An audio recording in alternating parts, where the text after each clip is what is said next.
Private sector organisation में probation period क्या होता है और ये किन एम्प्लॉय के लिए लागू होता है, आज इसके बारे में हम लोग जानेंगे और इस पर बात करेंगे।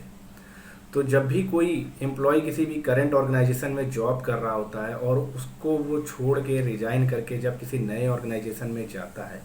मतलब वो एक एक्सपीरियंस पर्सन होता है क्योंकि वो करंटली कहीं पे जॉब कर रहा होता है और करने के बाद कहीं पे नई ऑर्गेनाइजेशन में जब जाता है तो उसे नए ऑर्गेनाइजेशन उसे ज्वाइनिंग के बाद उसे एक प्रोबेशन पीरियड टाइम पीरियड में डालती है, जो कि 3 मंथ 6 मंथ या फिर 12 मंथ का हो सकता है। वो अलग अलग ऑर्गेनाइजेशन के हिसाब से अलग अलग रूल रहते हैं। तो हम मान के चलते हैं किसी भी ऑर्गेनाइजेशन का प्रोबेशन पीरियड 6 मंथ है,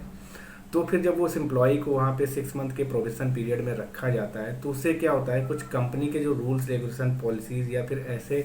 कुछ कॉन्ट्रैक्ट्स होते हैं जिनके बेनिफिट से पूरी तरह से नहीं मिलते हैं। वो वहाँ पे एम्प्लॉय तो होता है बट एज अ प्रोबेशन में होता है, मीन्स परमानेंट एम्प्लॉय नहीं होता है या फिर कंफर्म एम्प्लॉय नहीं होता है, वो एज अ ट्रायल पे रहता है वहाँ पे।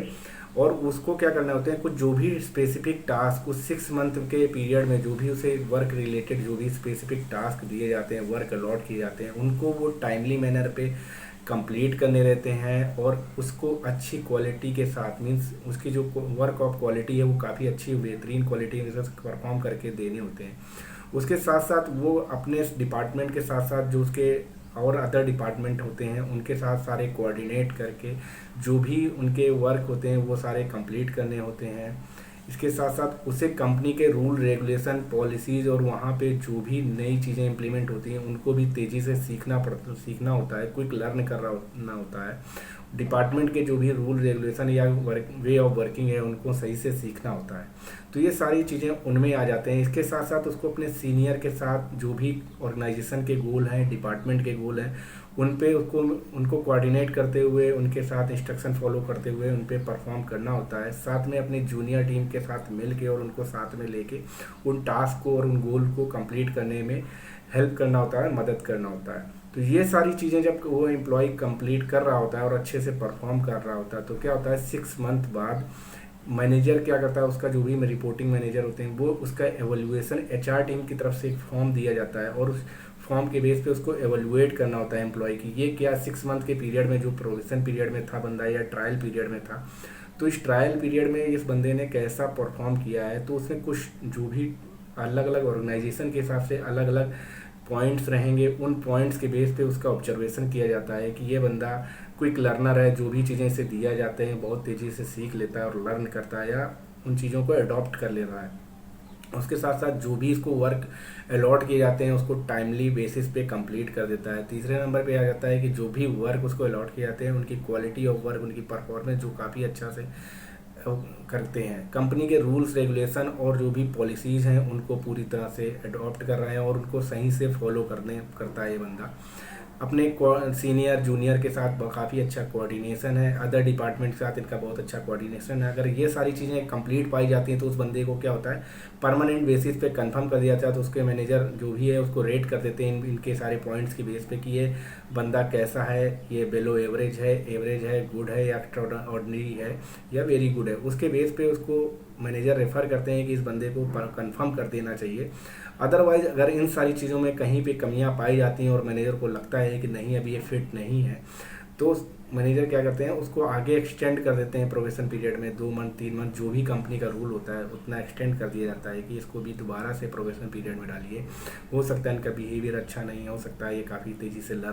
सीख नहीं रहे, चीज़ों को सीखना नहीं चाह रहे हैं या कहीं से अच्छा परफॉर्म नहीं कर रहे हैं। तो वो क्या करते हैं उनको आगे एक्सटेंड कर देते हैं उनका प्रोबेशन पीरियड और उसके बेस पे वो फिर से प्रोबेशन पीरियड उनका चालू हो जाता है। अगर वो दोबारा से जब उनका री एवोल्यूशन होता है इन्हीं सारे पॉइंट्स के बेस पे अगर उनमें फिर से सही पाए जाते हैं तो उनको क्या किया जाता है, कंपनी रोल पे परमानेंट कंफर्म कर दिया जाता है और उनको सारे अदर बेनिफिट जो कंपनी के होते हैं वो प्रोबेशन पीरियड के अलावा जो दिए जाते हैं परमानेंट एम्प्लॉय को वो सारी चीज़ें उनको मिलने लगती हैं। और जो जहाँ पे वो डिसीजन नहीं ले सकते क्योंकि एम्प्लॉय जो प्रोबेशन पीरियड में होते हो उसको बहुत सारी ऐसी चीज़ें होती हैं जहाँ पे वो डिसीजन नहीं ले सकता है। ऐसे बहुत सारे डॉक्यूमेंट्स होते हैं जिनमें उनको साइन नहीं कर सकते हैं, ऑथराइज नहीं होते हैं, तो वो सारी ऑथराइजेशन भी उनको मिल जाते हैं। तो ये सारी चीज़ें आ जाती हैं जब वो एम्प्लॉय का परमानेंटली हो जाता है। अदरवाइज अगर उसको मैनेजर फिर से उसको दिखाते हैं कि पर्सन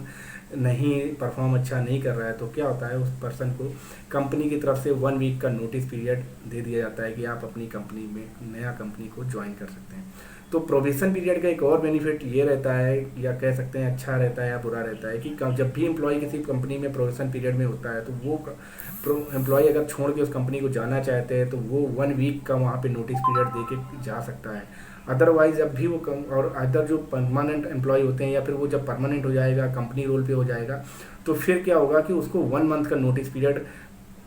कंप्लीट करने के जाना पड़ेगा। मीन्स जो भी प्रोबेशन पीरियड में एम्प्लॉय होते हैं उसे 1 वीक का नोटिस पीरियड या तो खुद अगर वो जाना चाहे तो दे के जा सकता है, या फिर कंपनी उसको नहीं रखना चाहती तो 1 वीक का नोटिस पीरियड देके उनको भेज सकती है। जबकि परमानेंट एम्प्लॉय के साथ ऐसा नहीं होता है। परमानेंट एम्प्लॉय को तो ये probation period as a trial period होता है। जब भी कोई नया एम्प्लॉय आता है, वो भी एक्सपीरियंस पर्सन आता है, किसी ऑर्गेनाइजेशन को ज्वाइन करता है आके, तो उसको एक पीरियड में, ट्रायल पीरियड में रखा जाता है। उसके सारी चीज़ें परफॉर्मेंस चेक की जाती है कि क्योंकि वो नया एक्सपीरियंस ऑलरेडी पर्सन को नॉलेज होती है वर्किंग इन्वायरमेंट का, सारी चीज़ों का, बट फिर भी उसका ट्रायल लिया जाता है कि क्या ये पर्सन उस कंपनी में जिस टास्क पे रखा गया है, जिस ऑर्गेनाइजेशन में जिन जगहों पे रखा गया है, क्या उन जगहों पे सूटेबल है और अच्छे से परफॉर्म कर सकता है कि नहीं। जो भी जिम्मेदारियां उसको दी जा रही हैं वो सारी चीज़ें उनको अच्छे से परफॉर्म कर रहा है कि नहीं कर रहा है, और अगर करता है तो उसे पर कंपनी रोल पे करने के बाद उसे एक कन्फर्मेशन लेटर दे दिया जाता है कि अभी तुम कंपनी रोल पे हो और कन्फर्म हो। अब तुम बहुत सारे ऐसे डिसीजन हैं या ऐसे वर्क हैं जो तुम कर सकते हो, या ऐसे अथॉराइजेशन है जो तुमको दी जाते हैं जिनके बेस पे तुमको यूज़ करके वो कंपनी के जो भी गोल हैं डिपार्टमेंट के या कंपनी के, उसके बेस पे उनमें तुम्हें काम कर सकते हो। तो ये आ जाता है प्रोबेशन पीरियड में। और जब भी कोई एम्प्लॉय ज्वाइन करता है, जो ट्रेनिंग पीरियड होता है वो इससे अलग होता है कि जब भी कोई पर्सन नया ज्वाइन करता है, पहली बार इंडस्ट्री को ज्वाइन करता है, तो उसे ट्रेनिंग पे डाला जाता है, ना कि प्रोबेशन में डाला जाता है। तो ये था आज का वीडियो प्रोबेशन पीरियड से। अगर किसी को इससे जानकारी मिली है तो किसी भी तरह का, तो वीडियो को लाइक करना ना भूलें, वीडियो को अपने दोस्तों में शेयर करना ना भूलें, और अगर चैनल पे नए हैं तो चैनल को सब्सक्राइब करना ना भूलें। और साथ साथ अगर किसी तरह का और किसी टॉपिक पे वीडियो चाहिए तो कमेंट करके ज़रूर बताएं।